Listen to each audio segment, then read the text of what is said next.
Hi, happy March, everyone. I'm Sharon Colvin. I'm the Youth Services Consultant for the Vermont Department of Libraries, and I have a ton of books for you this month. Let's get started. I always do in the same order. I'll start with picture books. I have a bunch of nonfiction, and then I have some middle grade books, and then YA. So let's get started. Let's see. This one is pretty cute, if I do say so. It's called Tell Me a Tattoo Story. You know, I have tattoos. This is not something that isn't talked about in picture books very often. So I thought this was kind of a sweet idea. It's very simple. You know, there's nothing groundbreaking here. However, it's a story about a little boy who obviously asks all the time about his father's tattoos. And his father has a story for each one. You know, like this one was from my mother. The favorite book that my mother read to me, and another one was something my father said to me all the time, and one reminded me of your mother, and then this really cute one here, one from the longest trip I ever took, and then it shows him the longest trip he ever took, so he was in the war, and the little boy asked, did you miss home while I was there? I sure did. And the last one is a little heart. Those numbers inside it, it's just somebody's birthday, I guess. And if you look, you can tell it's the little boy's birthday. Whose birthday? Oh, some little man I know is all. And he says, what, do you mean that this one's your favorite? Like, that's my favorite one, because it's from you. So it's this cute little family, you know, sweet story. May not be enough for a storytime book, but this could be a good story if you have people in your library who might like a story like this. Anyway, I thought it was pretty cute, so there you go. This next one is ridiculous, but I think it's kind of timely. President Squid. I think there's something hilarious about the juxtaposition of that fluorescent pink against the red, white, and blue. I find it hysterical. Okay, so this book reminds me a lot of, if you've ever seen Peep in the Big Wide World, which I talk about all the time because it's just one of my favorite cartoons ever, the duck Quack. This reminds me of Quack. Quack would totally tell this story, and if you know Quack, you'll understand why. He says, I realized something very important. I will be the greatest president who ever lived. So he says, I want to be a president. Want to know why? Here are 5 important reasons. Okay, ready? Number 1, presidents wear ties. Right? The president has the biggest house ever. What else? Presidents are famous. You know, he's in a book. He's famous. Look at that. Presidents get to do all the talking and everyone has to listen. True. And the president is the big boss in charge of everybody. He says, let's go over this once more for those of you who are a little slow. Wears a tie? Check. Huge house? Check. Famous? Check. Does all the talking? Checkity check, check, check. Big and bossy? Check and check. I'm perfect for this job. Obviously, right? All hail President Squid! And this picture is just hilarious. All hail President Squid. But of course, everyone ignores him. It's so sad. You, sardine, why aren't you hailing me? I would, but I'm stuck in this clam. So, yeah, he wants the sardine to hail him, but the sardine is stuck in the clam. So he yells at him and eventually pulls him out because they realize that clams have no ears, so we can't yell. So after he saves the sardine, everyone comes around and says, all hail President Squid. And this is when you think it's going to be one of those stories where it's like, presidents also have to help people. No. Wait, I realized something very important. Being president is exhausting. I do not want to be president. I want to be King Squid, all-powerful ruler of the entire universe. All the power, none of the work. You can have an interesting conversation about the presidential primary with this one, and the general election. This could last a little while. Anyway, this is hysterical. I think kids are going to find it really, really funny, and it could be a good story time book. So, here you go. I could see some big chuckles out of the kids. All right, here's another really fun one. Alan's Big Scary Teeth. This is really funny. So it's about an alligator, and he's very scary. There he is, and he fancies himself pretty amazing, you know. And he starts each day polishing his scales, sharpening his nails, brushing each of his big scary teeth at least 10 minutes at a time. Then after practicing his frightening faces in the mirror, he'd sneak into the jungle for his morning round of scaring. Alan would snap, snap, and grr, grr, and he said things like, "I'm Big Scary Alan, fear my razor-sharp teeth." He made the frogs leave off their lily pads, the monkeys tumble from their trees, and the parrots screech in terrible terror. I love being scary. Okay, so then, after a long day of scaring the jungle animals, he would head back home to the swamp, relax, finish the crossword in the Jungle Times. So you have to just get an image of this. He's doing the crossword puzzle, because that's what alligators do, right? And then he takes out his false teeth. He has false teeth! Oh my gosh. This is when your kids are going to just roll on the floor laughing. It's hysterical. So then Barry the Beaver steals the teeth. And so poor Alan has to go around being scary with no teeth, and the animals laugh at him, which the kids are just going to find so funny. And he can't be scary because he has no teeth. But then he started to cry, and he could not stop crying until they strike a deal. They say, "Okay, we'll give you your teeth back, but you have to stop scaring us." And he said, "Fine." So instead, he got some jobs. He is the dentist and the hairdresser and the gardener. So he's going to help out around the swamp instead. And he's also the scary storyteller. And this picture is just so cute. You see all the monkeys? They're all scared. Alright, so this is going to be a fantastic storytime book. The kids are going to love it. I just imagine your children laughing hysterically at this one because it's false teeth. Plus, it lends itself to some really fun activities because you can make animals with removable teeth or play with false teeth. How fun is that? Alright, this next one, I have to say, is pretty weird. But I'm going to tell you about it because it got really good reviews, and I know some of you have folktale, mythology-ish readers in your library. I find this book a little frightening, but not everyone will. This is called Greenling. It's a story about spring, which is good. We like spring. And it's about this very drab land where this farmer found this artichoke-looking thing, and there happens to be this green baby creature inside.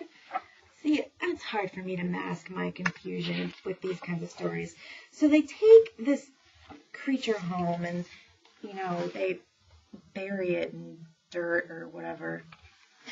I just find it very strange. It reminds me of those creepy baby screaming things from Harry Potter. Yeah. Anyway, so then the problem is that the Greenling makes everything grow. So now their kitchen is taken over by fruits and vegetables, and they can't cook. And then their TV room is taken over by fruits and vegetables, and they can't go anywhere. And the same thing with their car. And then they get bees and honey and sunflowers and all sorts of crazy things. And then they take over the bedroom. And I find this picture particularly disturbing. Can you see it? It's really dark. So there's the wife, the farmer's wife, laying in bed, and she's freaked out because there's plants coming to get her. And she's like, whatever will happen tonight, she thinks, why now? Why here? Why me? And so then everybody's coming to the house because it's overgrown with, plants. And they're yelling, the creature must go. He's pushing us out of our world. These people must be moving along. This vegetable must be hurled. So it's written in, rhyming prose, which is, I guess, interesting. But the woman says, boy is just strange and not bad. A baby's a baby when all's said and done. There's no need for them to get mad. So they're trying to decide, is he a baby? Is he a creature? Or we're not really sure. But then this creepy creature says some sort of spell. There's the cover. Eek. Eek. Suddenly, flowering with all the attention, Greenling sits up and speaks an old magic word long since forgotten, casts an odd spell for weeks. And then everyone is eating fruit. I'm not actually sure what the spell does. Not sure. And then long summer begins and continues, a harvest with each morning light. Strange and enchanting Greenling cuisine has filled everyone with delight. So then the baby disappears, and then winter comes. I'm not really sure. And then it's kind of a mysterious ending. Okay. I'm sure that this appeals to somebody. It does not appeal to me, obviously. I'm not doing a very good job book talking it, but if you like this kind of folktale-ish, creepy spring creature, then it's all yours. Personally, I'm going to have nightmares about green babies, but, things I do for you. Okay, this is one of two stories that is told in this way. I'm sure there's a word for it. It's the busy bee buzzed and made the crocodile float so loud that the crocodile awoke and thrashed upon Snippety Snap, who woke up the lion from his nap. Lion stopped snoring. It's like one of those books where, it reminds me of Amelia Bedelia, where things keep building on themselves. I'm not explaining things well today. Anyway, okay. So it's about the jungle, and this baby gorilla, who's wicked cute. This is the baby who woke in the morn, smelly and yelly, and all forlorn. This is the hippo whose yawn like a horn woke up the baby in the morn, smelly and yelly, and all forlorn. This is the zebra who made a fuss that woke up the hippopotamus, who yawned a yawn as loud as a horn, that woke up the baby in the morn. You get the picture. Kids like this kind of stuff. The repetition is good, obviously. It goes on to, there's a lion and a crocodile and a frog and a bee, and, then the poor little baby, no one's paying attention to him. And then the butterfly, who fluttered through the dawning sky and touched down gently, as you can see, on the flower next to the bee. And, the whole thing goes on and on. It's very sweet. I like the art. The kids are going to like it. It's easy to read. And then at the end, this is the baby all smiley and clappy. A new day has dawned and everyone's happy. So at first they're worried about waking up the baby, but then the baby's okay. So it's a cute story. I think the kids are going to like it. It's very repetitive. So your little ones might like it. It's nothing groundbreaking, but it is pretty cute. Now, in the same vein as this one, the house that Zack built, which, of course, is a play on the house that Jack built. And so this book, the art's very different. And it says, this is the house that Zack built, and this is the fly that buzzed on by over the house that Zack built. I kind of love this art. It's a very different style. And this is the cat that stalked the fly that buzzed on by. And this is the cream way up high approached the cat. And it keeps going, the dog and the cow. And splash from the cream, spilled by the cat with her head held high, who was still determined to catch that fly that buzzed on by over the house that Zack built. These lands are calm and serene.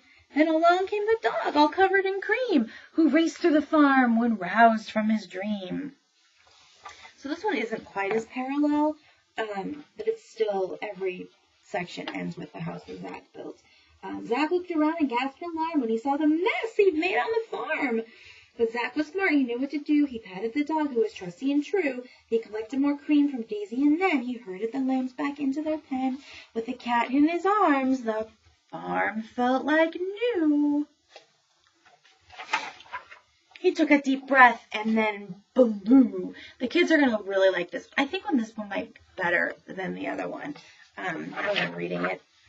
Off buzzed the fly, meow went the cat, woof went the dog, and they all sat, gazed in amaze at the house. That's Zack built. I think the kids are really going to like this one. It's got a better, cadence to it.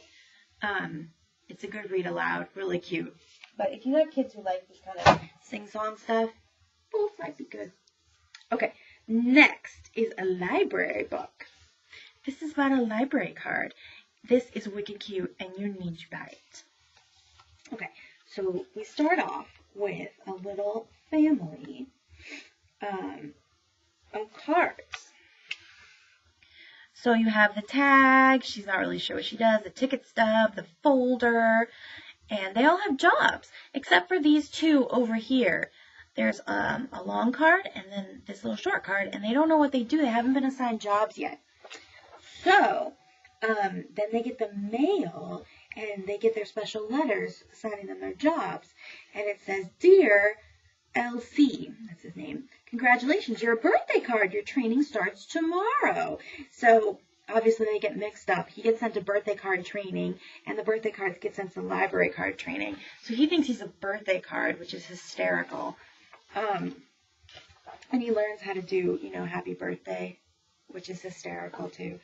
And then he finds out that the letters got mixed up, and he says, does this mean I have to go to a different school? And the long card says, there's no time for that. Today is delivery day. I have to go. You'll have fun. Your job is interesting and exciting. Just remember to use a quiet voice. Now, the hilarious part, and the part the kids will really like, is the fact that he's been trained as a birthday card. Birthday cards are not quiet. And so he rushes into the library and shouts happy birthday, and the librarian shushes him. But then he meets this librarian who introduces him to a little girl who teaches us all about libraries, and he creates Happy Library Day.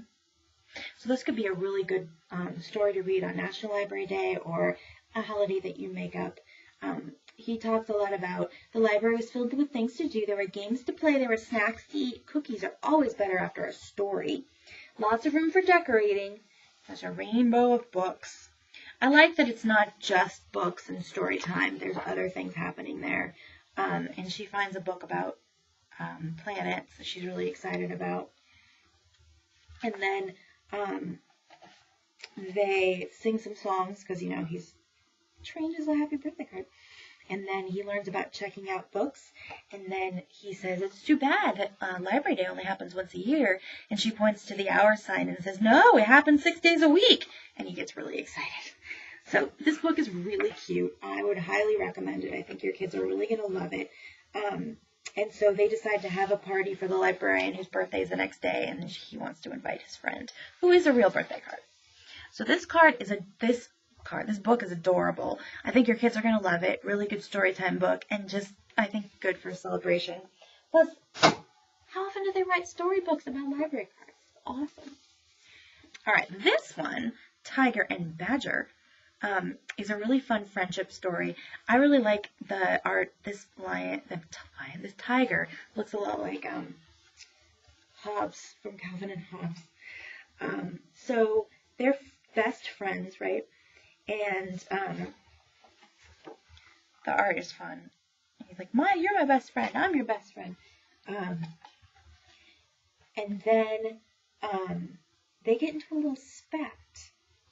And I think someone sits on somebody's chair, and they get a little mad, and one of them wants an ice pop, and there's only one ice pop, and they don't share. You're mean, says Tiger. You ate the whole thing. No, you're mean, said Badger. You threw bad monkey up high. No, you're mean, said Tiger. You made me throw a bad monkey. And so they get really mad at each other, and they have a fight, which is, very stressful. And they pull tails and they pounce, and it's not bad. It's very bad. He says, you're not my best friend anymore, says Badger. Well, you're not my best friend anymore, says Tiger. Well, you're not my best friend anymore, says Badger. And they say, fine. And you can totally imagine your preschoolers having this fight with their friends, right? And then they throw themselves onto the ground. They're so sad and mad, and they yell and they yell. And finally, Tiger stands up to go home, and Badger watches. And then Tiger makes a funny face, and Badger laughs. And they all wave. And they're best friends again. It's kind of silly, but I think kids will really like this, the whole forgiveness thing, and the fighting thing. And I think that they'll understand more than we do, even, because adults aren't allowed to have, rolling, screaming, pulling tail fights with their friends, which is too bad, because sometimes I think people really need to get it out. All right. That's all I have for picture books today. Let's do some young nonfiction. Let's start with this one. This is called The First Step, and it's about a little girl in 1850 in Boston who challenged the segregated schools. It was 100 years before Brown versus Board of Education, which blows my mind. And this story is just wonderful. So it's about 1850, and she is in an all-white school in Boston, and a police officer comes and takes her away and tells her she can't go there anymore, and her parents get really mad. And it turns out her parents knew that it was a segregated school. They just didn't care, and they thought it was a stupid rule, and so they sent her there anyway, and it was fine until the police officer saw her. And they didn't want to have to send her to the black school. Her father had gone there, and it's a long walk, and he thought it wasn't fair. And so they filed a lawsuit. And they won, and Boston started to integrate their schools, which is wonderful. And you'll see, the art and the colorful kids. And Boston was really, a front runner in this integrated school movement. But of course, it took 100 years for it to become law, right? This is my favorite page. It says, "The march towards justice is a long, twisty journey. 3 steps forward, 1 step back, 1 step forward, 3 back. Laws change and the march moves forward. People resist change and the march slows to a standstill, waiting for a better time. Then at last, the ideas have changed enough and people have changed enough. Finally, the march cannot be stopped." And I think this will hit home, especially with older kids who have seen some of the more recent changes in terms of gay marriage and transgender rights. These kinds of things are moving in the same pace, and I think it's very beautifully put here. And so this, in 1950, this is a picture of Linda Brown, of course, who was part of Brown versus Board of Education, and this is when it became a court case. And there is a huge timeline of everything that happened in those 100 years, and lots of resources. So this could be a really good book, an introduction to civil rights. I think it's a really, it's a cute little story. It's not a readable storybook per se, but it could be good for a classroom, and it definitely could be good for young reports, for the young ones who are writing those young book reports. All right, this one here is about the moon. Now, I love astronomy, and it's good to see new books because, we do need to refresh our collections every once in a while, and a lot has happened in the research on the moon, and it's good to have new stuff. This is kind of a hefty book. It's probably more middle school than anything else. There's a ton of information in here, everything from history to facts to pictures. There's lots and lots of texts. There's information on phases of the moon, what's a blue moon, how is it mapped, when was it discovered, different views of the universe. There's information on Apollo 11, the landscape, all kinds of stuff. Information on what makes a crater, which I think kids would be really interested in. And all kinds of information about the moon landing and moon rocks And then, of course, like more recent discoveries like water on the moon, and gorgeous photographs. The only thing I don't like about this book is that it's laid out so that the text is only in the middle, like in this gutter area, and then there's supposed to be images here, but there are some pages where there's no images here, and I wish they had changed the layout a little bit, because I think that looks really weird. Other than that, this is a gorgeous book. There's a big, big glossary, and further reading, and look at the picture. There's a picture of the surface of the moon. So if you need to update your collection, or if you're a middle school librarian, this could be a good addition. It got really wonderful reviews, and it's one of my favorite topics. So there you go. All right, one more picture book size nonfiction. This book is interesting. It's kind of a history poetry book. It's about Jazz Day. It's about a photograph. The photograph is actually in here. Let me grab it for you. And it's a picture of all these jazz musicians. Yeah. And this is a book about how that picture came to be.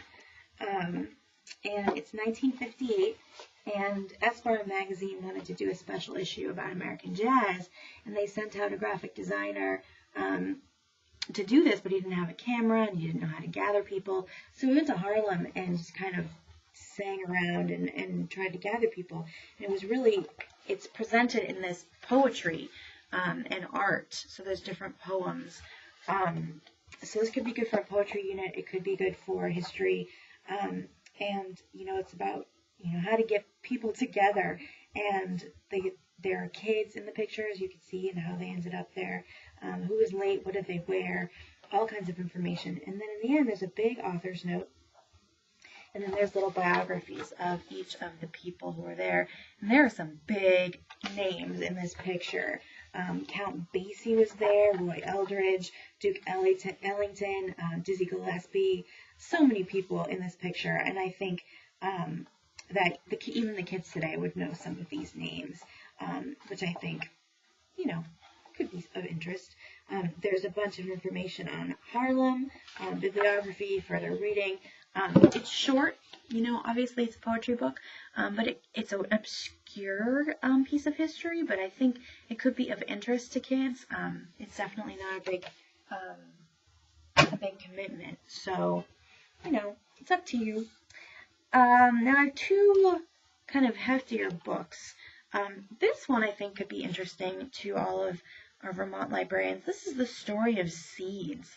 And this has been recommended to people who like Michael Pollan's books. He wrote The Omnivore's Dilemma,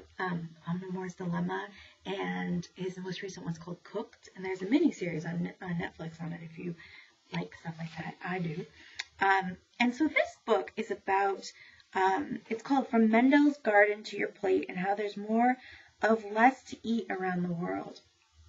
And so this book, it takes a little different tack on seeds, and it's about lack of diversity, it's about genetics, it's about heirlooms, it's about small farmers, it's about, the seed crisis. I think there's a little bit about Monsanto in here, all kinds of stuff. A little bit of history, information about wars and corn and GMOs, and all around the world. So there's a lot of good pictures in here. There's a lot of heavy text though as well. This could be good for middle school or for high school. It could be younger, but it's pretty dense. And I think there's information here too, which I think Vermonters would especially like, about farmers markets and heirloom farming and small farmers, things like that. And there's a ton of information in the back too. So it's a little book. This actually might go well in an adult collection. Actually, the more I think about it, yeah, it might go well in an adult collection in Vermont, or in a high school library. So, but it's definitely interesting. I think you're going to get some interest in that one. This one here also got some good reviews. It's getting hot in here, and it's about climate change. And I feel like climate change is one of those things where publishers got really excited about it about 10 years ago, and then it kind of fell off. So it's good to have something new. And this one is kind of dense, And there's lots of awesome pictures. It's written in the same kind of format as the seed book, so maybe middle school, high school. But there's a lot of really cool information in here that's going to appeal to kids of all ages. You know, things like meteors and dinosaurs and evolution and, you know, crazy stuff like that. And the ice caps. And let me see the chapters in here. There's all sorts of, there's different sections here. There's about the greenhouse effect, fossil fuels, global warming. There's the politics of global warming, and then there's take action and being efficient and being responsible. So there's a ton of information in the back, further reading, resources, photo credits. So this could be a good research book if you have middle school or high school kids who are doing research in climate change, but this could also be just interesting to kids who have interest in climate change and environmental stuff, because I know those kids exist. All right, all done with nonfiction. Let's move on to some chapter books. I'm going to start with the youngest one. This is more of an easy reader. This is called Noodlehead Nightmares, and it's illustrated and written by Ted Arnold, who is probably scratching your brain right now. Fly Guy. This looks unbelievably silly, and the kids are going to love it. So it's, we're Noodle Heads. I'm Mac. See and hear nothing. Zippo. Nada. It's really silly. And then they meet Spud, who's a potato. Of course they do. So anyway, it's just like Fly Guy, where there's little chapters, lots of, you know, graphic layouts like this, silliness, but something for you to be aware of. New series, kids are going to start asking about it. You might want to get ahead of that. Something else to put on yourself, because I know you have lots of room. All right, this one looks really cute too. When Mischief came to town, this looks like one of those books. It was compared to Anne of Green Gables and Pollyanna, and I can definitely see that. It doesn't have any pictures in it, but it's about a girl, what's her name?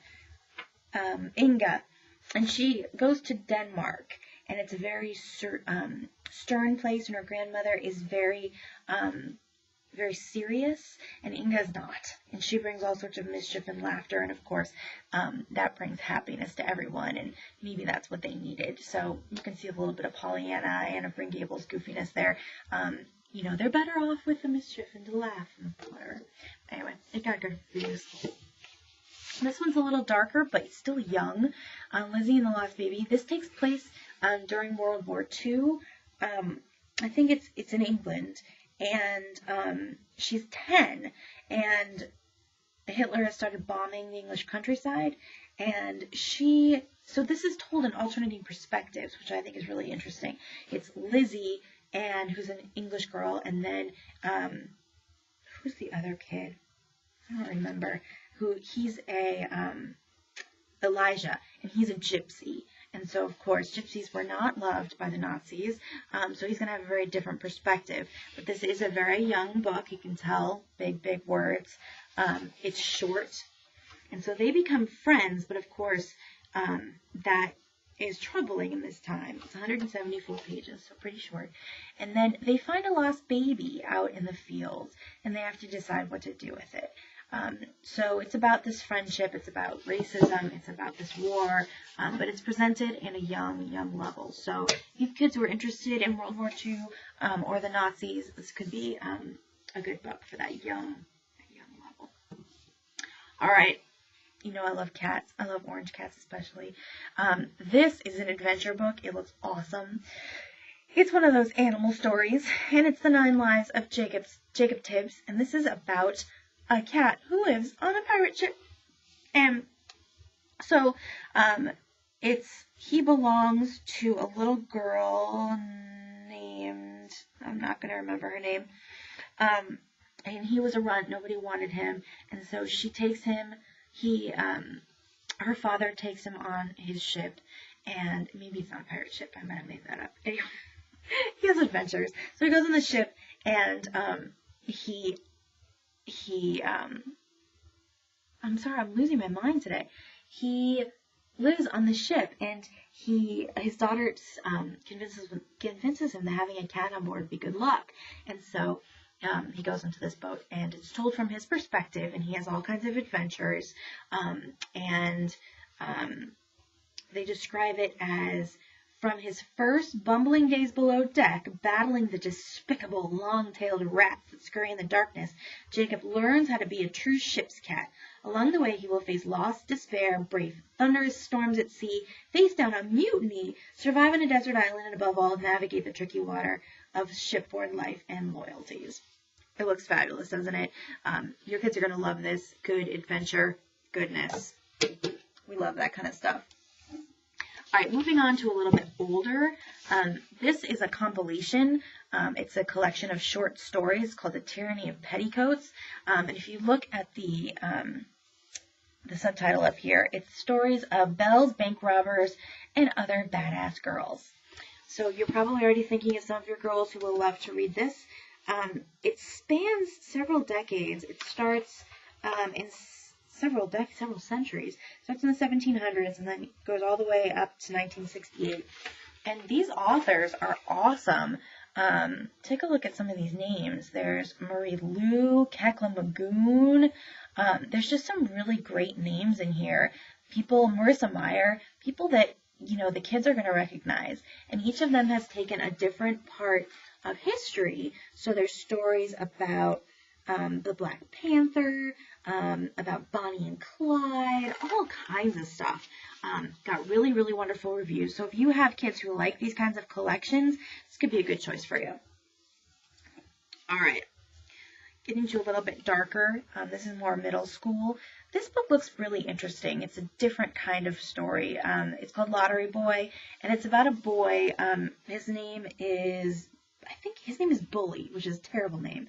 But anyway, his mom died, and he doesn't get along with his stepfather, so he decides to run away, and he'd rather live on the street than live with his stepfather. So he and his dog take off, and he finds the last birthday card that he ever gave to his mom, and inside was a lottery ticket that he gave to his mom, and it turns out it's a winner, and he is going to go cash it in before it's too late. The problem is that he tells his other homeless friends that he has a winning lottery ticket. And so then it becomes the chase of the century. And they're all trying to get his ticket, and they're running around, and it's, this big adventure chase craziness. And he is trying to get his money so he can survive. So it sounds like it's a really interesting story. From what I read, it's pretty gritty about the kind of horror and truth about living on the streets, which I think a lot of kids would be really interested in. This one, I love the title of this book, The Smell of Other People's Houses. Don't you just want to read that? And the cover is beautiful. This book takes place in Alaska, and it's the story, there's 4 different stories, and they're told from 4 different perspectives. And it's, all of them want different things. So one of them has a secret, one of them is trying to escape. The other one is trying to decide whether she wants to pursue her own dreams or follow in her family's footsteps. And then one of the boys really wants to run away and gets into trouble. And so these 4 different stories, and it takes place in Alaska. And from what I've read, it got wonderful reviews. The backdrop of Alaska is really front and center in this book, which I think kids might really like. It sounds a little hardcore for the young ones, so definitely middle school, high school. This book here, the cover is a little, I don't know, cliche, but it looks pretty good. Tanita Davis wrote Happy Families, which I really liked. And this is a book about a girl who having terrible family problems. Her name is Des, and she gets put in foster care, and she's now living with the Carters, and the Carters have a daughter named Hope. And so the 2 of them are the same age. I think they're about 16. And they just come from totally different worlds. And Des doesn't believe that this family could possibly be as happy as they seem to be. And the 2 of them just hate each other because they come from such different worlds. And of course, throughout the book, they get to know each other and they start to realize they have some things in common. So, you know, it probably is a little cliche on the big sense, but it's about time for a new book like this. I feel like this is a lot like one of Joe Knowles' early books that I can't remember the title of. But anyway, this could be a good book for your kids who like realistic, troubling books. This one, another beautiful cover, and this one is about a girl who, her dad went crazy, and her mom has decided to take a break from motherhood and just left. And she has a little sister to take care of, and she's trying to keep it all together. But at the same time, she also is in love with her best friend's brother. And so her best friend's not happy about that. And so she's trying to figure this out. This book was described as, not a lot happens in this book, but it seems like a really good emotional portrait. So if you have kids who like this kind of really deep emotional drama, it could be good. Plus it sounds like a little bit of romance. All right, last one. Are you ready? From one of my all-time favorite authors, Meg Medina. This is Burn, Baby Burn.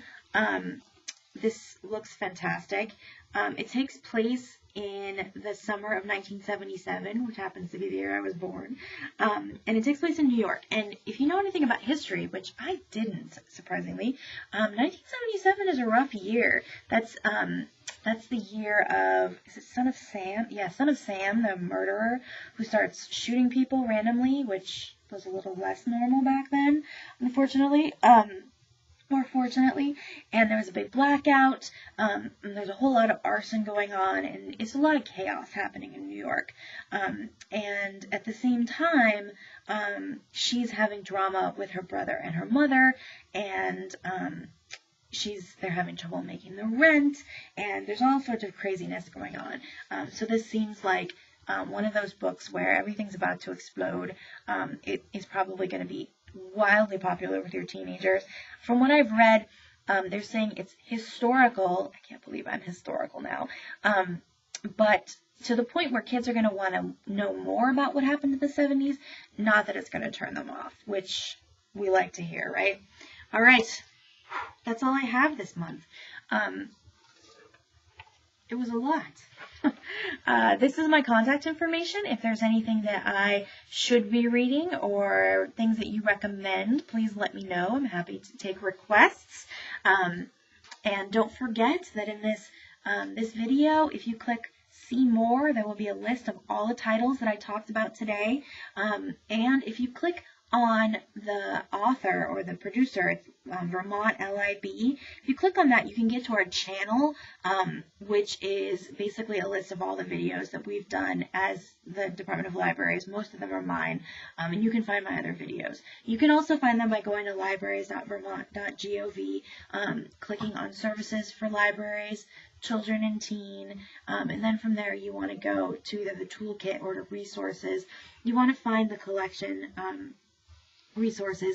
If you can't find it, if you stumbled upon this randomly or whatever, I'm happy to help you out. Just send me an email or give me a call. So happy March, everybody. Stay warm, and I will talk to you soon.